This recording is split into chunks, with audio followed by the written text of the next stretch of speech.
business owners are paying just scads of money to go to that seminar, your ideal work that serves you. And like, that is just so, at being a consultant, I see all these things on the internet. I see all these things on like YouTube's, and I look at that and I'm like, God, no, that's just so wrong. That's not actually going to help the client. What does help the client is not asking self-centered questions. What helps the client is asking customer-centric questions. That's right. So the reason why these questions on our toolkit are, I believe, the right questions, the fundamental questions, is they're not about you. They're about your customer. And if you have a good answer for those questions, you're going to have a good customer base. If we're not asking the right questions, we end up getting stuck in our own head. And asking the right questions helps me get out of my own head and get into the mental space that I need to be in so that I can really grow an organization that's going to thrive.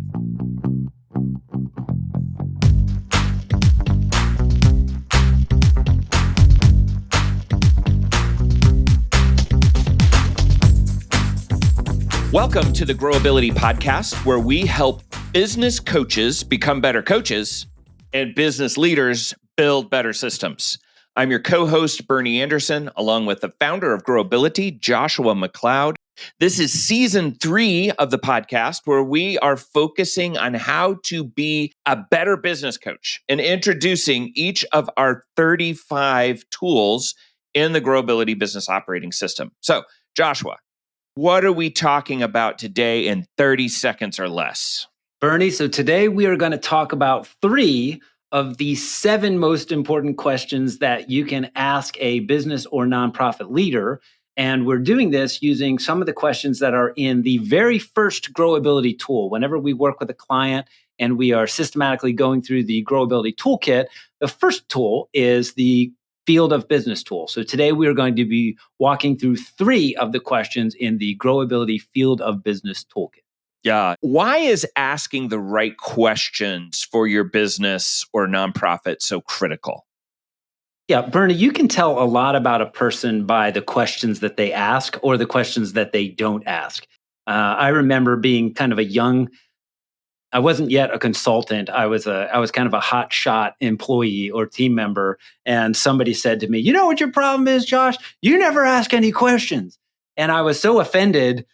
And now I reflect back and I'm like, that was my problem. I never asked any questions. Asking questions as a leader is one of the most important activities that you can do, particularly when you're asking questions about your own organization and the impact that you want to make in the world. From a coaching perspective, asking the right questions is really about discovering the maturity of your client. And maybe maturity might be too strong of a word, but how your client answers questions tells you a lot about where they're at in their organization, in their life, in their mental space, in the way that they think. Asking the right question is really critical to get an assessment of where somebody is at, because you want to help them grow on their journey. So questions are always good. Asking questions is great. Asking the exact right question is really great. And so that's why at Growability, we put a lot of work into making sure that the questions we're asking are exactly the right questions. That's how consultants make money. Consultants make money by asking the right question of the leader that they're working with. Yeah, 100%. The most underrated leadership skill is question asking, asking good questions.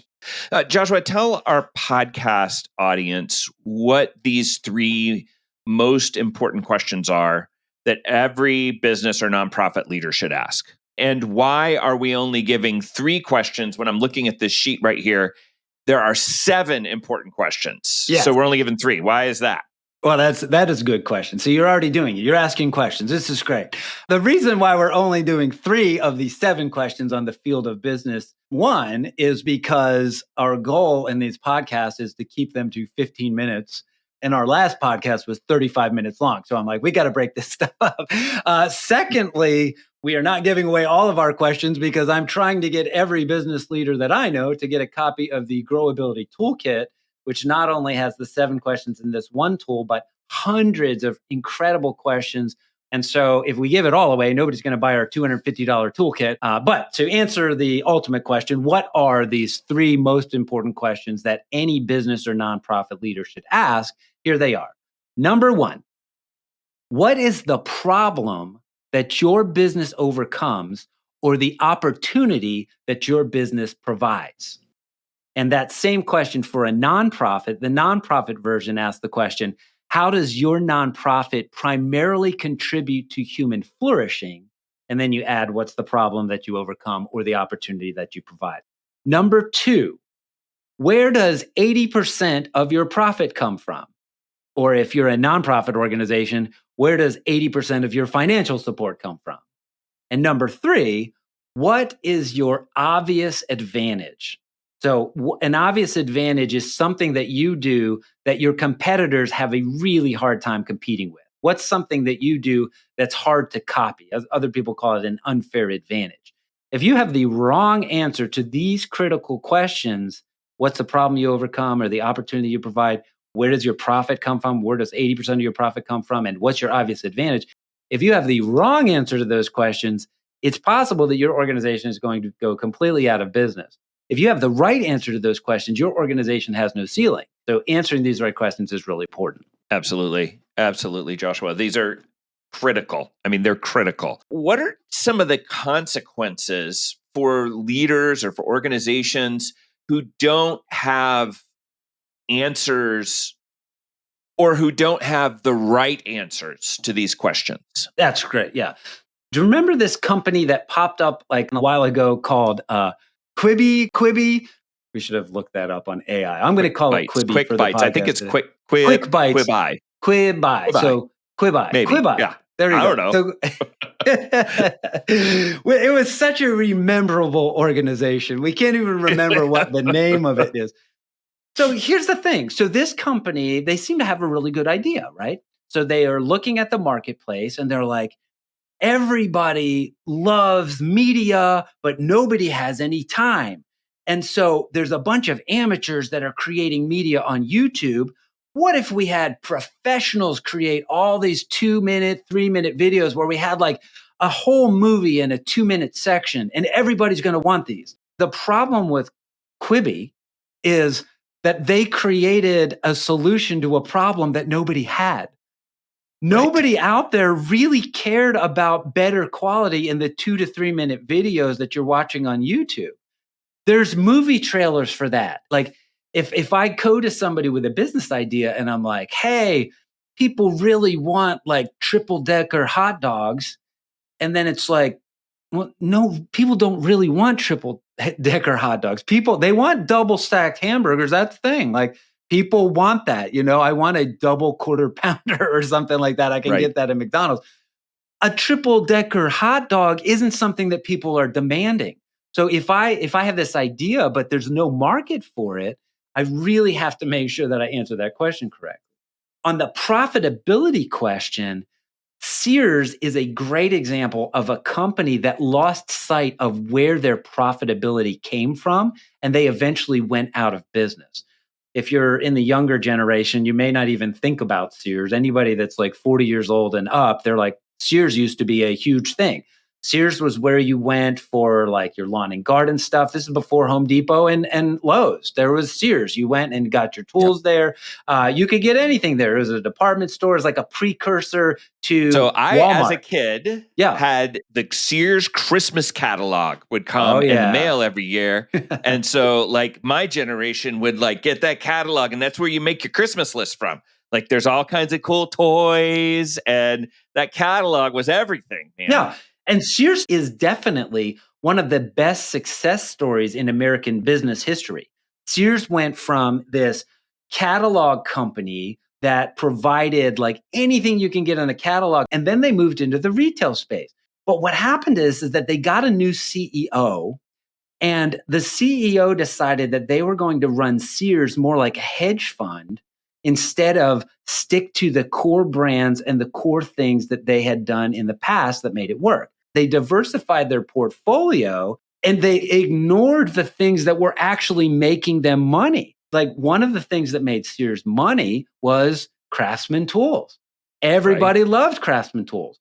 So now instead of continuing to invest in Craftsman tools and putting money into the establishment and the development of Craftsman tools, they took money out of Craftsman tools and they started putting it into like fancier clothing lines for women. Well, nobody's going to Sears to get their dress to go to, the gala. They're going to Bloomingdale's to get the dress. They're not going to Sears. So they created this diverse portfolio, completely ignoring where the money's actually coming from. Sears had like 500 plus real estate locations that were all cash generators just on the real estate, and they started selling them off to put money in their diverse portfolio. So if you don't know, or you're not intentional about investing in the things that actually make you money, and you can't answer the question, where does 80% of my profit come from? You're in trouble as an organization. And it's a sad story for Sears. They totally went bankrupt. They went out of business. Now there's like 10 stores or something like that across America. They were huge. So not asking the right problem question has companies like Quibi go out of business. Not asking the right, where does your profitability come from, makes organizations like Sears go out of business. And the final question that we had in these three questions, what's your obvious advantage? In this case, let's stop talking about failure companies. Let's talk about a really successful company. Quit being company. so negative. Yeah, and this will actually turn into a failure company if they don't answer these questions correctly. But Apple Corporation is not a failure company because they have a very obvious advantage. Apple made this decision that they were going to make sure that every one of their products was as easy to use as possible. So when Apple was designing the iPad, the design was, hey, we're going to make this so that a 4-year-old can use it. And before that time, anything technology was designed for somebody who was at least high school educated or college educated, or if I'm going to use a computer, I have to learn, I have to read books. And Apple Corporation said, no. Let's make this so that any 4-year-old can pick it up and use it. Apple is really good with an obvious advantage. And any company that really has a clear, obvious advantage, like, oh, that's their obvious advantage, like it makes that company able to gain market share and to stay at the top. It's like, what is the obvious advantage of Crocs? They're comfortable. It's obvious. Right. There you go. What's the obvious advantage of a supermarket? All the food is at one place. I can go in and get this thing. Right. What is that singular thing that gives your organization an edge in the marketplace? And if you don't have a great answer to that question, your organization is likely too complex to actually beat out the other competitors that are in the marketplace. So that's a third really good question. Yeah. So Bernie, let me ask you a question. So I've been talking for a while. Let me flip the script back as you. What do you think are some of the myths that people believe about their business or nonprofit because they haven't answered these fundamental questions for their target audience? Like if you were to give me three myths of what is it that people think about their business, that if they answer these questions, they will remove those myths from their mind. Yeah. Number one, I think it's the field of dreams myth. That is, if you build it, they will come, right? If I build an ice cream shop, then everybody's going to come to my ice cream shop, and that's actually not true. If you don't have a special obvious advantage, now it could be location, right? If you've got a fantastic location, then if you build it, they'll come. You've got a fantastic location. You're on the corner of Wall Street and Main Street or whatever, and so that's great. But just because you build it doesn't mean people are going to come do it unless you answer those questions, right? Fantastic. So that's one. The second one, and I think this is super common. I see this with clients. I know you probably see this with clients all the time. Hey, if I meet my own need and I'm meeting my needs, and that's going to make my business grow because like I'm solving one of my problems. The problem is that your problem could be exclusive to you. If you're not solving the problems of a large enough population in the market, you're not going to have a business. So again, you've got to answer those questions, right? Yeah. Let me clarify, make sure that I heard you right. So what you're saying is business owners who build their business around themselves. If I build this Yes, business for me, it's going to work. It's going to thrive. Like I'll be able to do everything because I built my business around my needs. But what you're that's right. saying is, no, if you build your business around your clients' needs, then your business is going to thrive. Build your perfect business. That's a Yeah, myth. Build the customer's yeah. perfect business and you'll always have a business. That's exactly right. That's Yeah. exactly right. And it may not be as creative and beautiful and cute and like I'm going to do this thing with all of these fancy shebang, whatever. Yeah. It's actually no. If you're not meeting a customer's need, I don't care how cute and fancy and beautiful or whatever it is. You've got to build a business around the customer. And then I think the third thing, Joshua, that comes to my mind is the myth of do what you love and you won't work a day in your life. Right? That that's just you. It's just not the way the world works. Serving people is it's a hard job. Sometimes it means a lot of hours. Sometimes it means a lot of heartache. Sometimes it means a lot of just tedium. But if you're going to serve people, you're going to have to work hard, and even no matter how much you love it, and you're going to have to do things you don't love so much, Yeah, right? it's so So true. yeah, It's so true. yeah, The things that you just mentioned, if you build it, they will come. And build a business around your ideal work and like hmm work 1 day a week or 2 days a week, and you're going to thrive. Like business owners are paying just scads of money to go to that seminar, your ideal work that serves you. And like that is just so at being a consultant, I see all these things on the internet. I see all these things on like YouTube's, and I look at this and I'm like, God, no, that's just so wrong. That's not actually going to help the client. What does yeah, help the client is not asking self-centered questions. What helps the client is asking customer-centric questions. that's right, So the reason why these questions on our toolkit are, I believe, the right questions, the fundamental questions, is they're not about you. They're that's right. about your customer. And if you have a good answer for those questions, you're going to have a good customer base. If we're not asking the right questions, we end up getting stuck in our own head.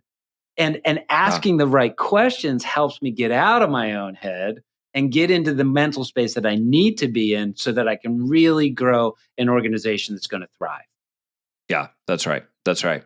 Thinking about our customer today, which is you who are listening to this podcast, I want you to get the most out of this episode. So, Joshua, if you could just share with our listeners, how can they maximally benefit from today's free business leadership coaching consulting podcast episode?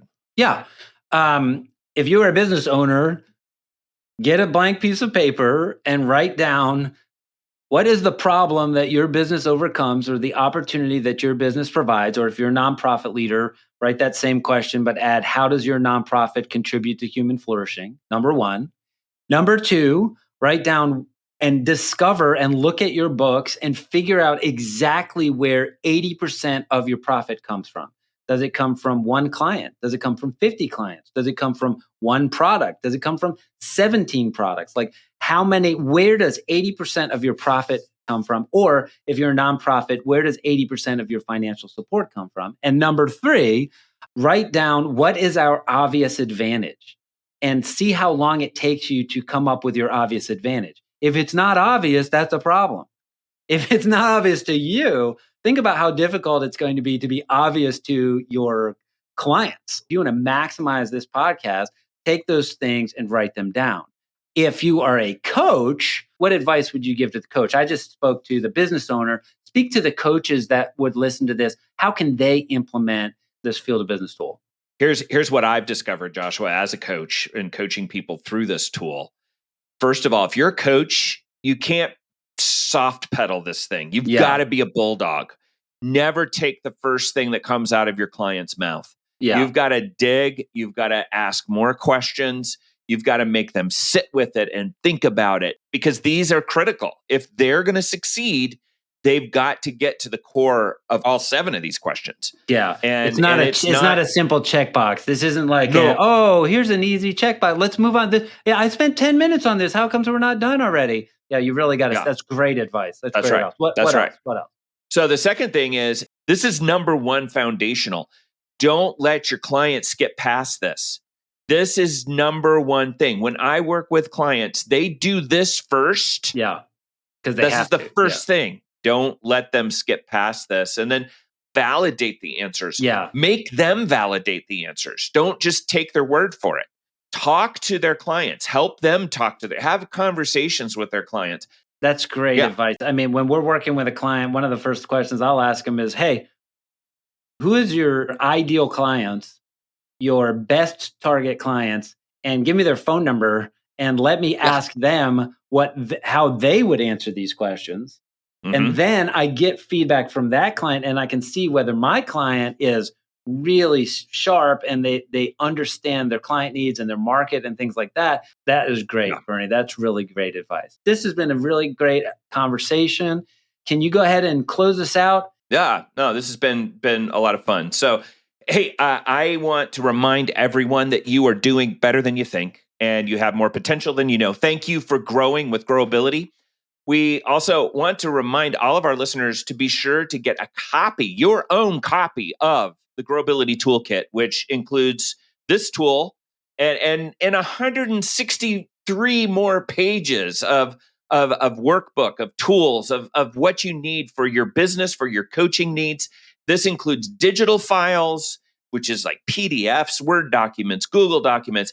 The whole thing is available for only $250. You can go to growability.com or contact us at info@growability.com, and we will get that to you. So please be sure to like and subscribe to our podcast and YouTube channels and share this with people you really like. We'll see you next week.